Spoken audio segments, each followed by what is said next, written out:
গোপাল ভাঁড়ের একবার একটি গরু হারিয়ে গিয়েছিল। গরুটি ছিল গোপালের খুব প্রিয়।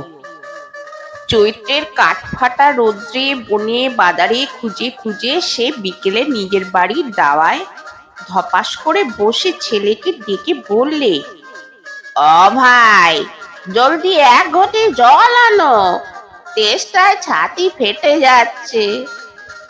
গোপাল হা হুতাশ করে বলতে থাকে, "ভাই রে, আর বুঝি বাঁচি না।"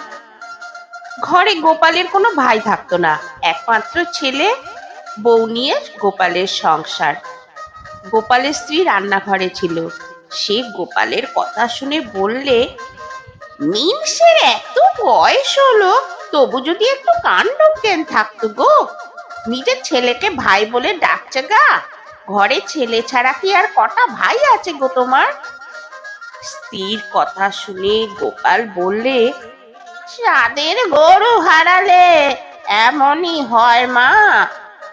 স্ত্রী তো মা ডাক শুনে এক হাত জিভ বের করে সেখান থেকে পালিয়ে যেন বাঁচে। বন্ধুরা, ভালো লাগলে অবশ্যই চ্যানেলটিকে সাবস্ক্রাইব করে দেবেন।